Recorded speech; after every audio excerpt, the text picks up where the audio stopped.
The only thing left for the San Francisco 49ers to take care of in regards to loose ends is the Brandon Aiyuk contract negotiation. And obviously, it's been a rocky one, kind of like we've seen with some other ones in the past. But hey, each individual negotiation is individual to itself. So each one has its own twists and turns along the way. And it seems to appear that we have hit another twist and turn in this entire saga. So, as we hear from Matt Maiocco of NBC Sports Authentic, he went on KNBR today to discuss his thoughts on the 49ers negotiations and where they currently stand. And he seems to think that the 49ers might force Brandon Aiyuk to play on the 5th-year option. Take a listen to what he has to say, and we'll react to it on the other side. Okay, so the story of the camp was either Christian McCaffrey's new deal or Brandon Aiyuk not showing up. Which one was it? Well, I would say definitely that's a good question. I would say because it never really felt like Christian McCaffrey's contract thing was going to be an issue, and it just kind of happened. In its status quo, right? I mean, Christian McCaffrey has been on the team. He remains on the team. He'll be on the team for, the foreseeable future. He signed through 2027. I would say that just the whole Brandon Aiyuk thing has been the story since the end of the Super Bowl. What's going to happen with that contract? This one feels different than the previous four. And each of the past four off seasons, heading into this off season, it was George Kittle, Fred Warner, Deebo Samuel, Nick Bosa. And everyone's been different, but they got those deals done. The first three they got done right before start of training camp. With Bosa, they got him done right before the start of the regular season. I don't know. This one just feels a little bit different because, they've already paid all these guys.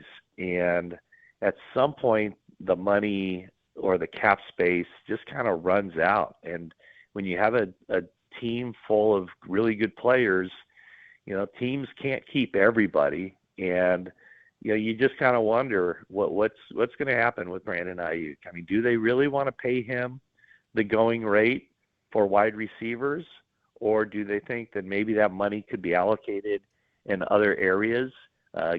Bracing, I guess, for Brock Purdy's big contract. But, this offseason, they did re-sign Juwan Jennings to a 2-year deal. They did draft Ricky Pearsall in the first round, and they still have Deebo Samuel for this year and next year. So it'd just be really interesting to see how this whole thing plays out. And it's entirely possible that they don't sign him to a long-term contract and they let him play out the final year of his deal and then just kind of see where it goes from there. Maybe, kick the can down the road a little bit.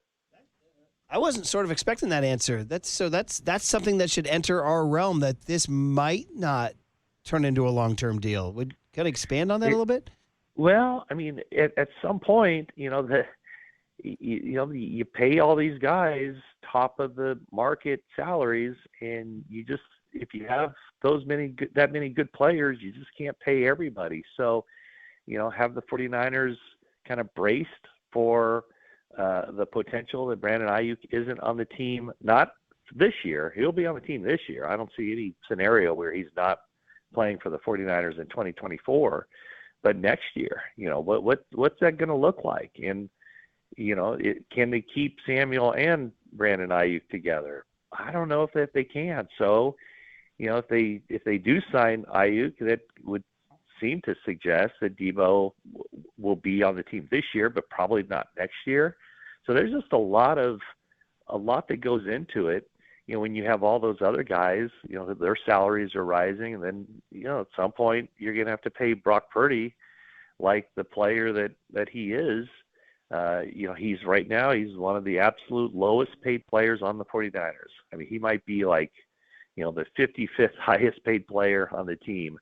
And next year he'll be like, the 5th highest paid player in the entire league. So I don't know what the 49ers are thinking precisely behind the scenes, but it very well may be that they feel like they can't in order for the health of the overall roster that they can't pay top dollar to another wide receiver. And Matt, I think the biggest difference so far in this process between Brandon Aiyuk and guys like Debo and Nick Bosa is the fact that those guys showed up to mandatory minicamp last year. So how significant is it that Brandon Aiyuk was not in Santa Clara this week?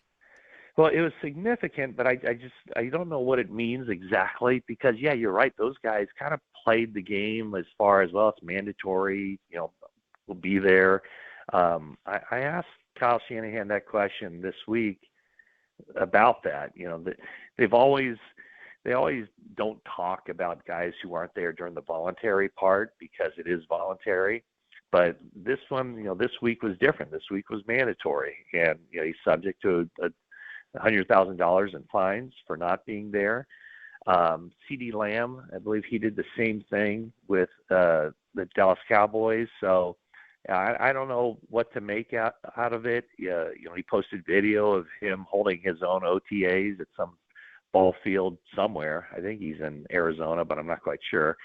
So I don't know how that all plays into it, but I'm sure there's a lot of stress in his life wanting to get this deal done and not knowing what the future holds, and certainly not wanting to play on that 5th-year option.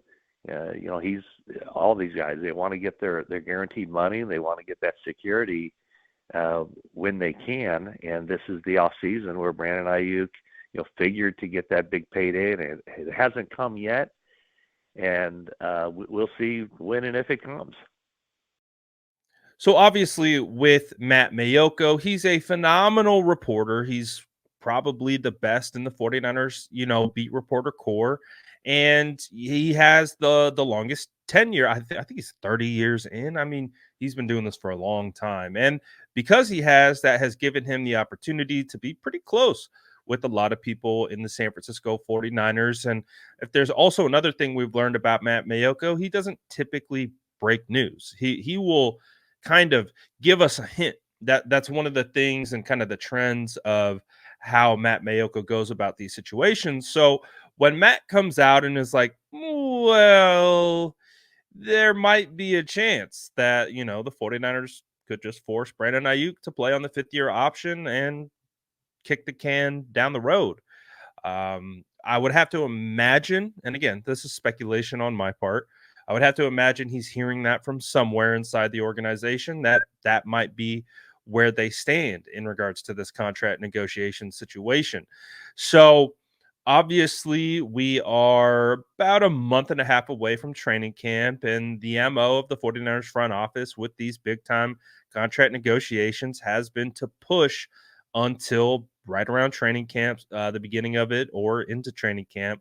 So I don't know if this is just kind of a ploy or a negotiation tactic to kind of like put the pressure on to get it done, but it'll be fascinating to see how this thing ultimately plays out, because as we know, Brandon Aiyuk did not show up to mandatory minicamp.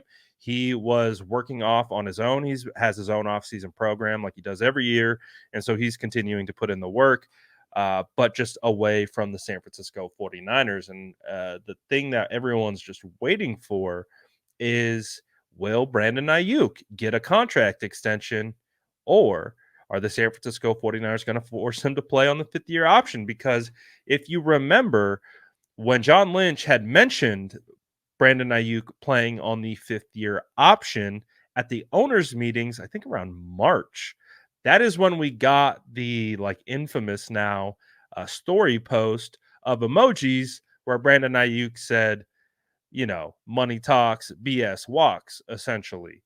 And that felt like a direct correlation to potentially playing on the 5th-year option. So